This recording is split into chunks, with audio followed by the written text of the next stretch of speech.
Namaskar, I'm Dr. Jai Madaan and I'm going to talk about a very sensitive topic, that is gender equality. Because I thought I'm going to talk about gender equality, why shouldn't I wear something black and white? This reminds me of a beautiful symbol of yin and yang, which actually represents the male and the female energy. Now what if the yin and yang symbol wasn't balanced, there was more of black or more of white? Would have actually created the same impact? Not at all.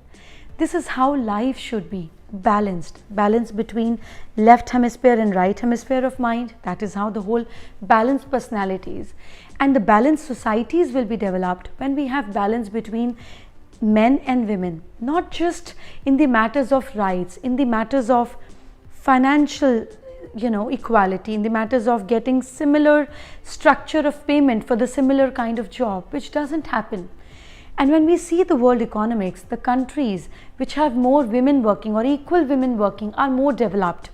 So if we have 45 to 50% of women in our country who should be working and aren't working, imagine so much of pressure on a man. Now we understand all that, but we are not willing to do anything about it. I myself have visited a lot of villages, especially in Rajasthan, Jhunjhunu. There when I used to talk to people, I used to realize that people have a certain budget, for private schools for the boys in the family, but not for the girls in the family. And when you ask them, you question them that both are your children, why are you doing this disparity? Why aren't girls in the family also getting the similar kind of good education? You know what answer they gave? देखिए ये तो लड़की है, she's a girl, she'll get married and add value to somebody else. Imagine this, you aren't giving good education to your girls, you aren't giving good lifestyle to your girls, because whatever you're going to give to them is going to get value addition in the in-laws family, not in your own family. I mean, this is what love, family, parents or unconditional love is supposed to be. That's not right. This is about the segment where education is lacking. Let me talk about the section of society where there's a lot of money, there's education also. They send their girls outside to study also. But the moment girl is 21 or 22, after her college education is completed, they start looking for matches. Acha ghar mil jaye. The moment she gets a good respectable family, a family which can afford her expenses, she doesn't have to work. And they ask questions. What is the need for a girl to work when the husband can support her? It is not about husband being supporting you. It is about why can't you do it? There's something very personal I believe in. I also got married at the age of 21. I was a mother when I was 21. And I was asked the similar question the day I decided that I have to work. The questions that came across me were like, काम क्यों करना है? What will people think? Why do you have to work? That we can't afford you? So if a woman steps out and work, people think that there's a problem in the family. The father isn't supporting or the husband isn't supporting. That's not how we should be thinking in life. And when women actually step out and work for their own ambition, for their own credibility, for their own happiness, then they have to give answers, they have to give justification. And as women are designed, to be perfect, to be peaceful, what they think?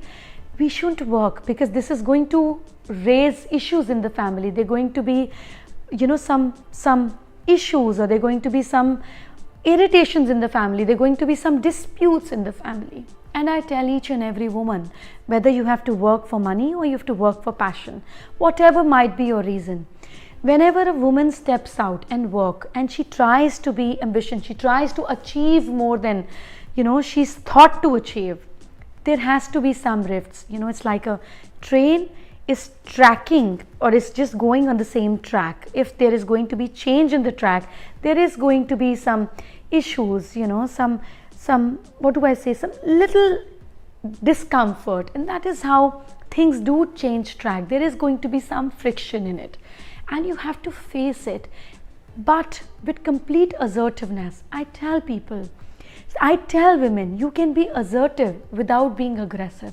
There is a slight difference, but a very, very major difference.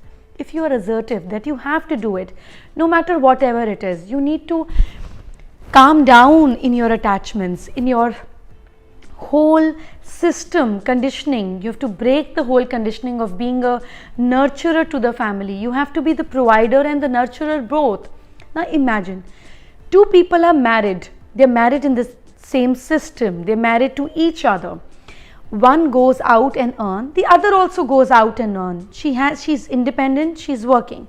Now this woman comes back home, take care of the children's education, make food, feed them, take care of the relatives, make 200 phone calls. What about the man? He's only earning, coming back, switching on TV, watching cricket match and chill. That is not equality. Women have to ask for it. I always remember a quote, there's a saying in Hindi कि बच्चा जब तक रोता नहीं है माँ दूध भी नहीं देती है. So till the time a child doesn't cry, mother doesn't even realize that she has to provide the child with milk. Similarly, till the time you don't ask for it, you will not get it. So gender equality in the matters of your job, gender equality, the way people treat you at home, gender equality should be there. Equality should be there with the way your children treat a father and a mother in the home. We tell our children, no, don't speak in that tone to your father. Why? Because father is providing. Well, mother is also nurturing. Even if you're not going out and earning, you're nurturing, you're taking care of the family. So respect has to be for women and men both equally. Things that a man can do, a woman can also do. The mental acumen is same. Even if the physical acumen is less, women are provided or naturally gifted with more emotional aspect, which men don't have. We have seen a beautiful poster of Ardhanarishwar, that is Shiv and Shakti together. We do puja of Shivji. We go to every temple and pour water and milk on it. Tons and tons of milk has been poured. But we don't understand the simple aspect of what Shiv and Shakti is. It is about equality. It is about bringing the opposite sex to the equal platform. If we understand this beautiful concept, we will try and understand what Hinduism tried to give to us.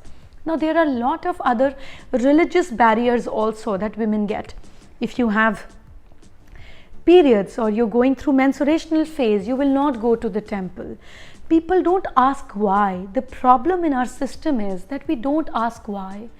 These systems were made years and years, hundreds of years back, when there was no sanitization, there was no hygiene, there were no sanitary napkins. Temples were 20 or 30 miles away from the houses. It was outside or at the one corner of the villages. Women had to walk down. All these systems were laid down then. They are not valid or they are not applicable now. But the problem here is that the moment we have something put in by our system, we don't ask questions. This is one thing I would request every woman and every man to do. The moment you're put into a certain conditioning, stop, ask question, don't revolt, ask question. If they logically satisfy you, if they satisfy you in today's time, in today's modern, do follow it, or else time to change. So for anything, any equality to come out in the society, it has to start from our family, from our home. When we give permission to the boys of the family to go out on a drive or out on a vacation with your friends because they are boys of the family, the equal rights should be given to the girls of the family. The boys should be respectable and should be taught to be respectable to every girl, be it the sister, friend, teacher.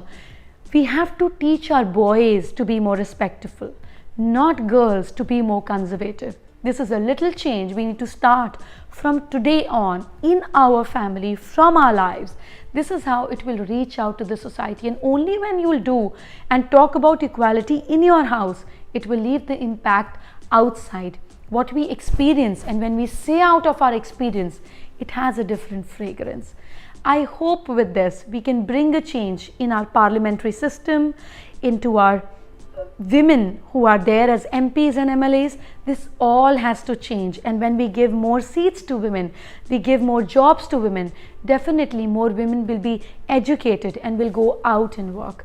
Can't we all be together in this and do this as a nation, to grow together, to come up together, and We just shouldn't be talking about equality. We have to practice it also.